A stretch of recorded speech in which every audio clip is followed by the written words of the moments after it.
솔로로 한번 나오게 됐습니다. 아,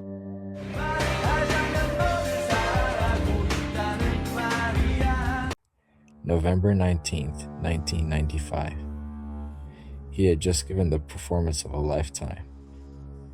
Only hours later, he was found dead on a hotel sofa. His body bore 28 needle marks. What really happened that night? It all happened in a single day.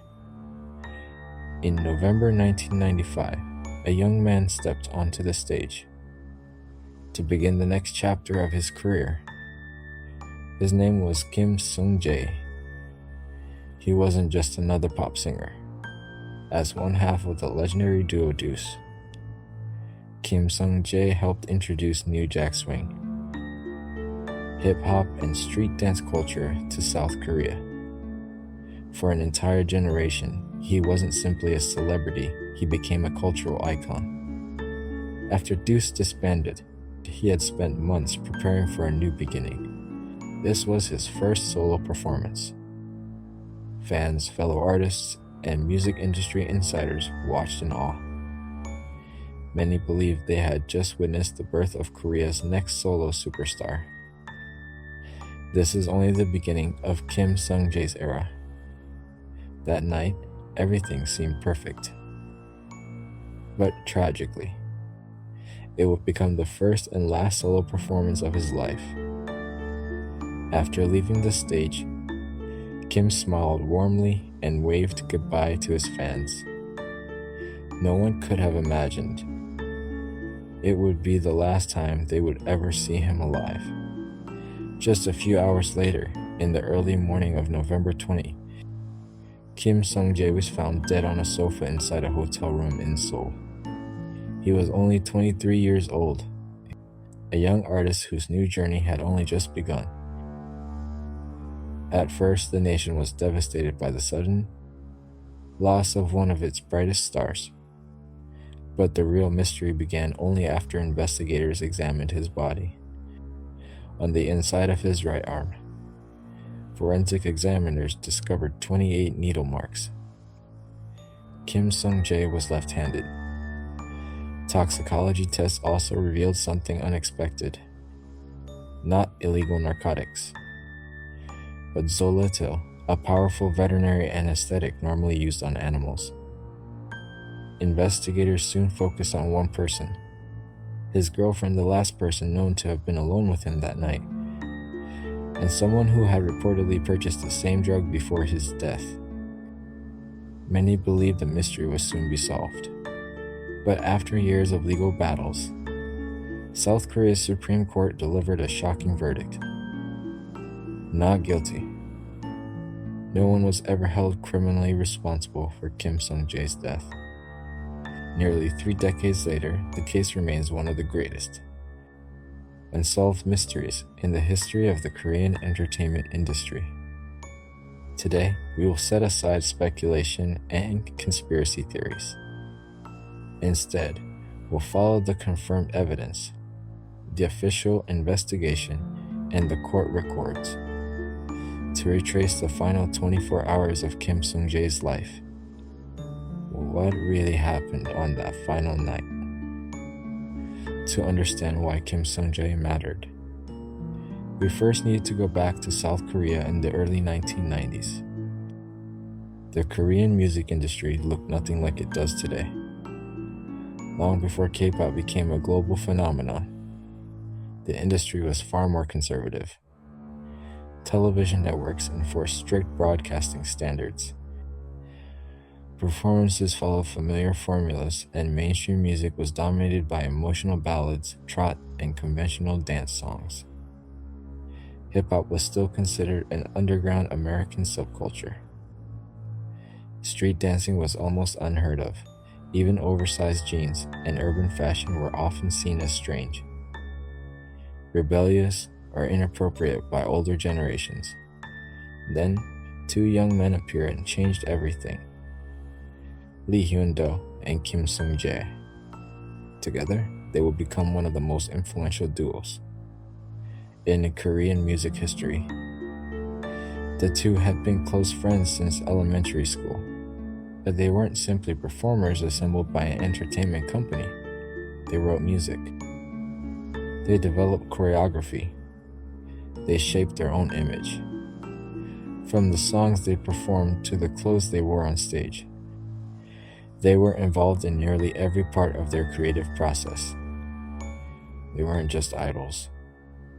They were artists creating something completely new. Among the two, Kim Sung-jae quickly became the face of a new generation. To teenagers and young adults, he wasn't simply a singer. He was a style icon, a trendsetter, someone people wanted to imitate.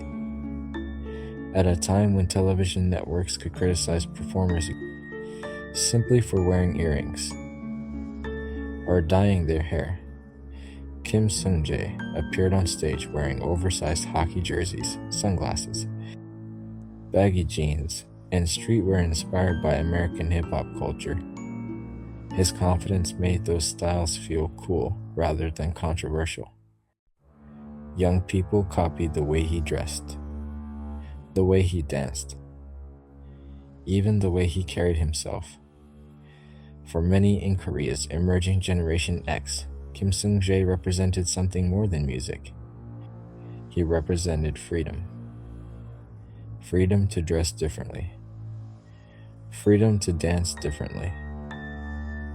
Freedom to express themselves in ways that previous generations never had. Without realizing it, Kim Sung-jae wasn't just becoming one of Korea's biggest stars. He was helping reshape an entire generation's idea of what popular culture could be. When Deuce officially debuted in 1993, they didn't simply become another successful pop group. They changed the direction of Korean popular music. Their sound blended American New Jack Swing, hip-hop rhythms, and Korean lyrics in a way audiences had never experienced before. Just as important as their music was the way they performed. Their choreography was sharp and perfectly synchronized, yet each member brought a completely different energy to the stage. Lee Hyun-do was the musical architect behind the group. Kim Sung-jae was its undeniable star. With a single glance, a confident smile, or the smallest gesture, he could command the attention of an entire audience. He wasn't simply performing songs. He owned the stage. But Deuce's influence reached far beyond music. They changed the way young people dressed. The oversized jeans, the leather jackets, the hockey jerseys, the gloves, the sunglasses. Almost overnight, those styles became part of Korean youth culture. Teenagers across the country began copying what Kim Sung-jae wore on television. Many fashion retailers quickly noticed the trend. Stores in Seoul soon filled their shelves with clothing, inspired by the group's signature look. For many young fans, Kim Sung-jae wasn't just someone they listened to. He was someone they wanted to become. As Deuce grew more successful, however, the pressure continued to grow as well. The expectations placed upon them became enormous. Every comeback was expected to introduce something new. Every performance had to be bigger than the last. Behind the excitement were endless rehearsals, recording sessions, television appearances, and constant public attention. As artists, both Lee Hyun-do and Kim Sung-jae also began thinking more seriously about their own creative futures. Rather than continuing the group indefinitely, they eventually decided to pursue separate musical paths. In the summer of 1995, Deuce officially came to an end. There was no public feud, no dramatic breakup. Instead, it was presented as a decision that would allow both artists to grow independently. Fans were heartbroken, but many also believed This was only the beginning of Kim Sung-jae's next chapter. No one knew how tragically short that chapter would become. After Deuce officially disbanded, Kim Sung-jae was determined to prove that he could stand on stage alone. He traveled to the United States to prepare for his solo debut. For the first time in years, there was no partner standing beside him. No shared spotlight, no one to split the pressure with. Everything that happened next would depend entirely on him.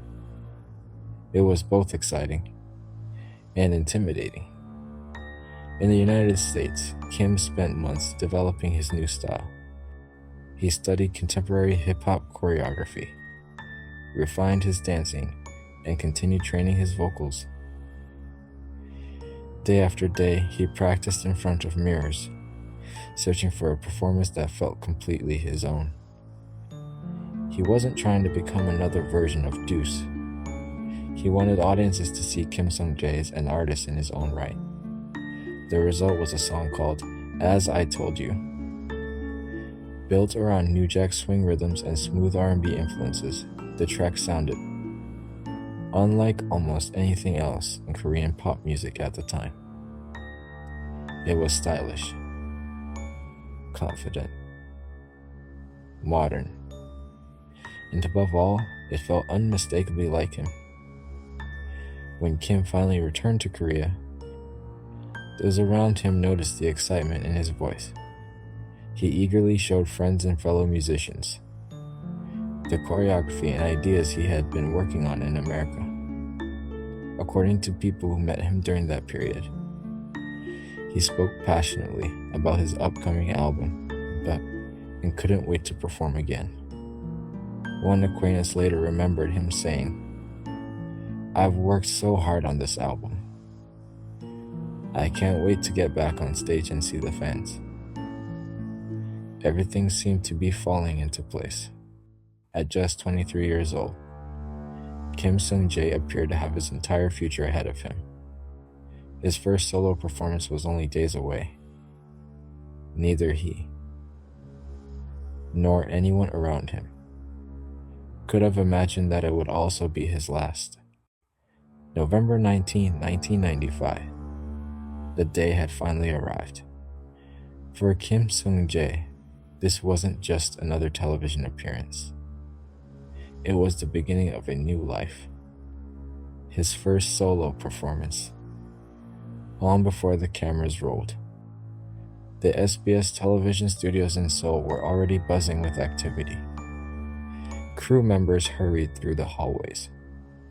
Dancers rehearsed their final movements. Stylists made last-minute adjustments to costumes and makeup.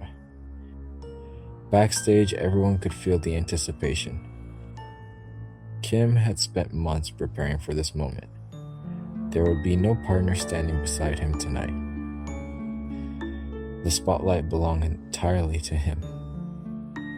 Friends and fellow artists stopped by his dressing room throughout the day, offering congratulations and words of encouragement.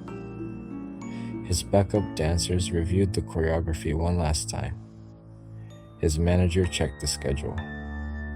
And among those waiting backstage was his girlfriend, who had accompanied him that day. As the evening approached, the tension grew. Then, at 5 p.m., the live broadcast began. One by one, performers took the stage. Finally, the announcer introduced Kim Sung-jae. The opening notes of As I Told You echoed through the studio. The lights came up, and Kim walked onto the stage. Everything he had practiced, every hour spent rehearsing, all led to this moment. Wearing his now iconic streetwear, inspired outfit complete with oversized goggles, hockey gear, and baggy clothing, he immediately commanded the audience's attention. His movements were sharp, confident, effortless. Every step landed perfectly with the dancers behind him. The crowd erupted. Fans screamed his name. For 4 unforgettable minutes, Kim Sung-jae looked exactly where he belonged, on stage. When the performance ended, he smiled. He waved to the audience. He looked exhausted, but happy. No one inside that studio knew. They had just witnessed the final performance of his life. After the broadcast, Kim left the station with his staff and girlfriend. To celebrate the successful debut, the group headed to the Swiss Grand Hotel in Western Seoul, where temporary accommodations had been arranged. Inside the hotel room, they relaxed together. They shared drinks, talked about the performance, laughed. Slowly, one by one, the staff members left for their own rooms. The celebration came to an end. Eventually, only 2 people remained awake in the living room: Kim Sung-jae and his girlfriend. Outside, the city grew quiet. Inside the hotel, the clock continued to tick toward a tragedy no one could yet imagine. Only a few hours later, morning arrived. It was November 20th, 1995. Just after 6 a.m., one of the managers woke up and walked into the hotel living room. The room was quiet. Too quiet. At first, he noticed someone lying on the sofa. It was Kim Sung-jae, still wearing the same outfit from the night before. The manager assumed he had simply fallen asleep after an exhausting day. He walked over. "Hey, Sung-jae."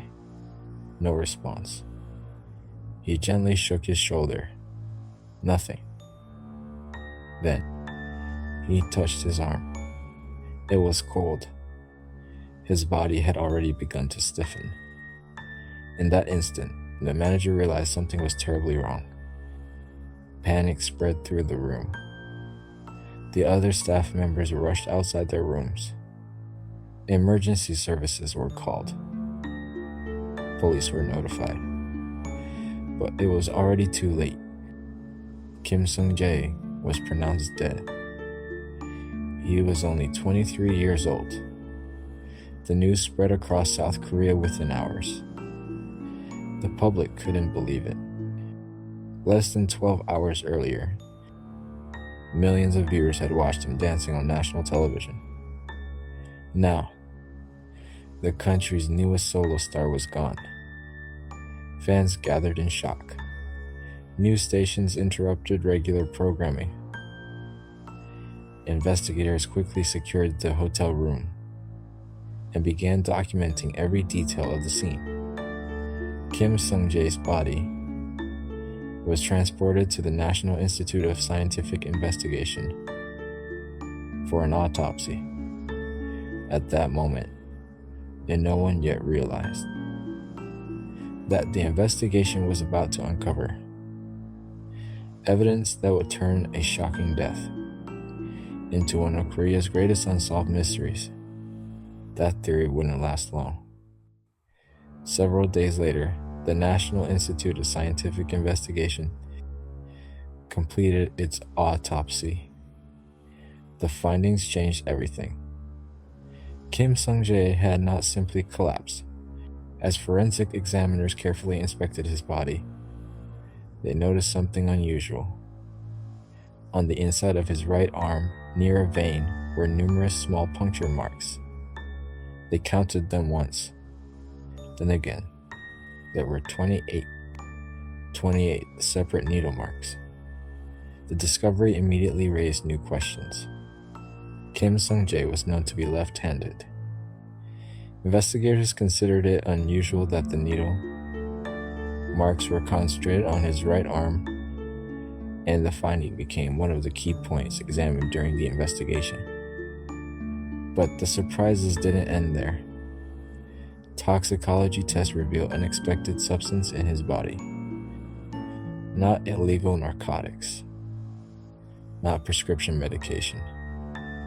Instead, forensic scientists identified Zolotil, a powerful veterinary anesthetic, commonly used by veterinarians to sedate animals before surgery. or medical procedures. At the time, it was not a drug that ordinary people would normally encounter. No other commonly abused narcotics were detected in his system, only Zolotil. The combination of 28 needle marks and the presence of a veterinary anesthetic transformed the investigation overnight. What had initially appeared to be a sudden, unexplained death was now being treated as a possible homicide. The search for answers had only just begun.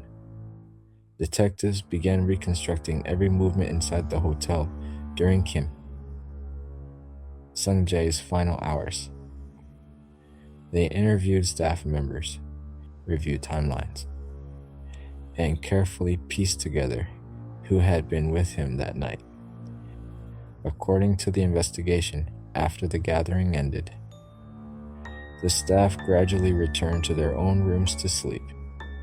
By the early hours of the morning, only 2 people were believed to have remained awake in the hotel suite: Kim Sung-jae and his girlfriend.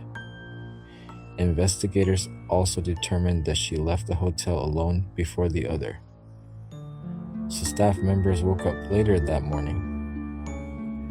As a result, she became the last known person to have been with Kim Sung-jae while he was still alive. The investigation soon uncovered another important lead. While tracing the source of the veterinary anesthetic found in Kim's body, detectives interviewed veterinarians and animal hospitals throughout Seoul. One veterinarian told investigators that shortly before Kim's death, a young woman had visited the clinic requesting Zolotil and syringes, reportedly claiming they were needed for a dog. According to the veterinarian, the woman was later identified as Kim Sung-jae's girlfriend. For prosecutors, the discovery became one of the most significant pieces of evidence in the case. They argued that the purchase connected her directly to the same drug found during the autopsy. Prosecutors also presented a possible motive. According to the prosecution, Kim Sung-jae's girlfriend had become increasingly possessive of their relationship and feared that his solo career and the possibility of him leaving for the United States again would bring their relationship to an end. The prosecution alleged that these fears ultimately led her to inject Kim Sung-jae with Zolotil during the early hours of November 20. Based on the evidence they had gathered, prosecutors charged her with murder. But what appeared to be a straightforward case was about to take an unexpected turn. The courtroom would divide experts, investigators, and the public for years to come. 성주 오빠 나한테 멀어져 가는 뭐 이런 생각했어요? 어떤 생각? 그런 생각은 전혀 안 했어요. 왜냐면 성재가 가기 전날도 저희 집에 와서 잤었고 그 전날도 와서 잤었고 그 가는 날도 제가 공항까지 바래다 줬어요. 그리고 설사 사이가 나빴다고 정말 가정하에라도 어떻게 여자가 걔를 죽일 생각을 한다고 저를 몰아붙이는지 저는 너무 이해가 안. The case quickly became one of the most closely watched trials in South Korean history. A rising pop star was dead. His girlfriend had been charged with murder, and the entire country wanted answers. During the first trial, prosecutors argued that the evidence pointed overwhelmingly toward the defendant. They presented testimony from the veterinarian who said he had sold Zolotil and syringes to Kim Sung-jae's girlfriend. They also emphasized that she was believed to have been the last person with him before his death. Taken together, prosecutors argued the evidence formed a clear and convincing picture.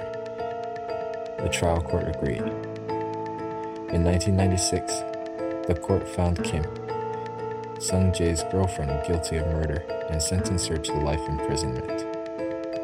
For Kim's family and many members of the public, The verdict appeared to bring a measure of justice, but the case was far from over. The defense appealed, and during the second trial, the prosecution's case came under intense scrutiny. The defense challenged nearly every major piece of evidence. Their first argument focused on the amount of Zolotil. According to defense experts, the quantity allegedly purchased from the veterinary clinic was not sufficient by itself to explain Kim Sung-jae's death.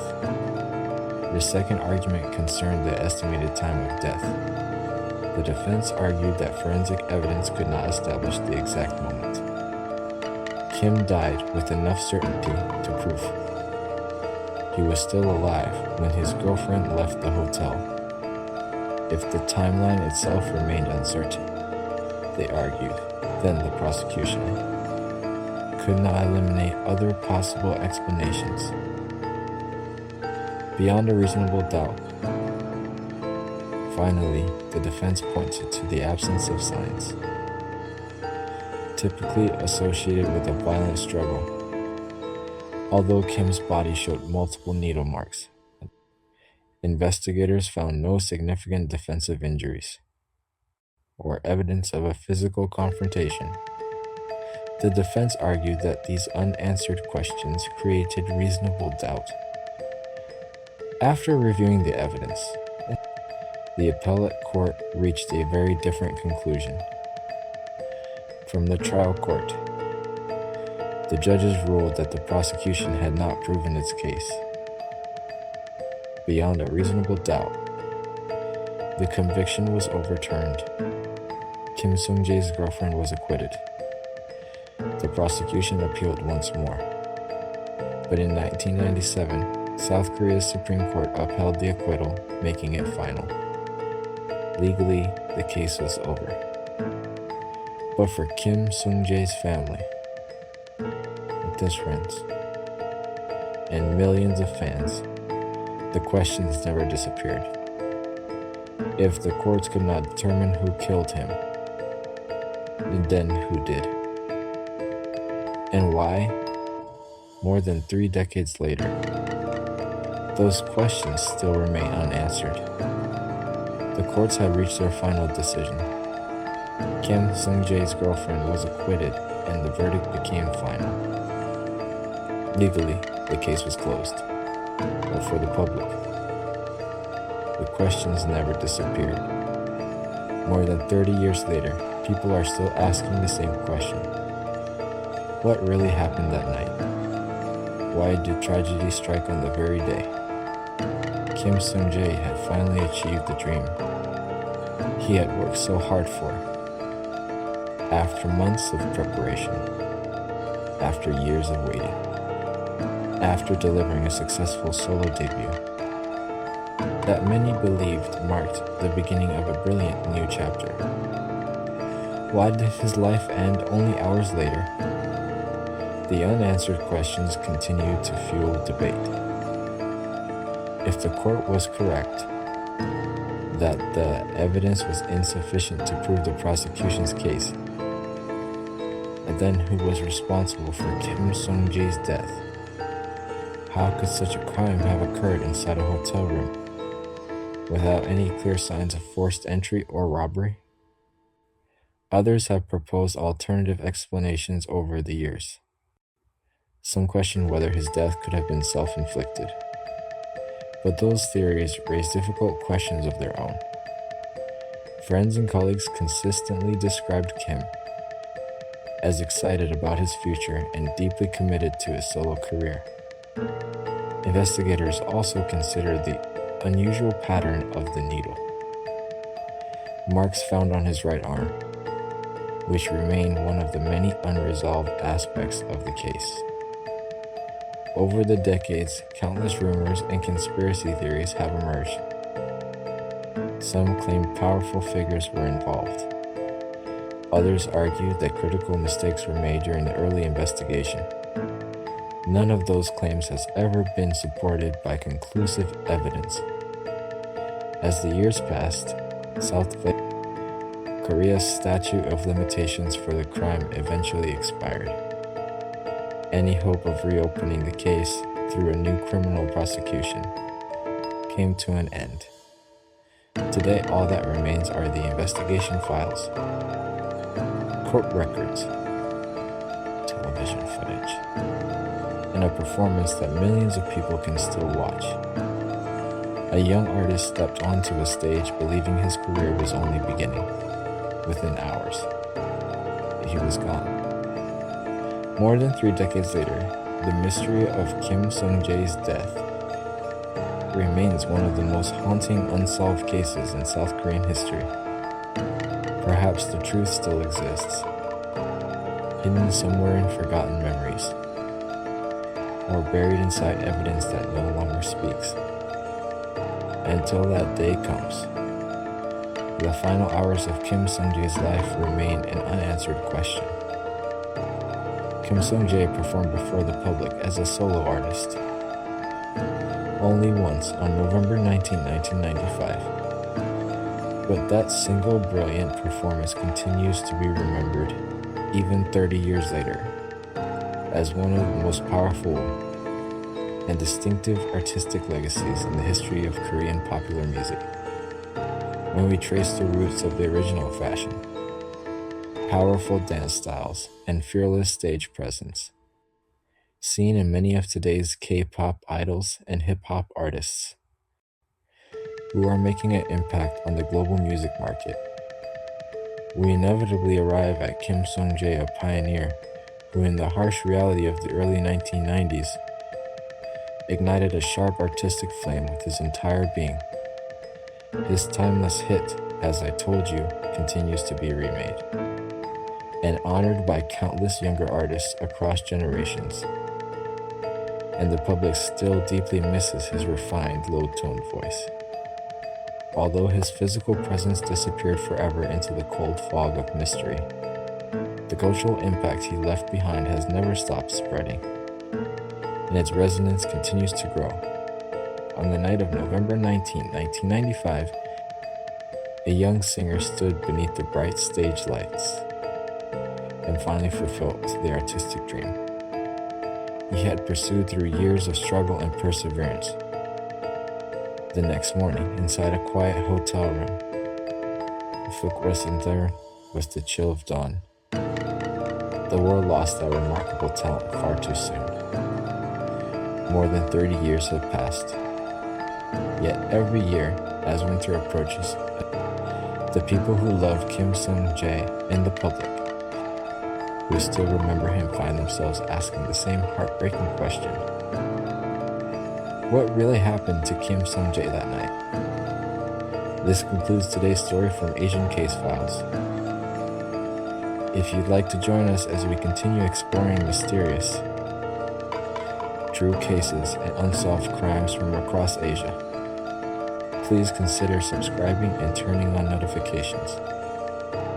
Because sometimes, the truth disappears long before the evidence ever does.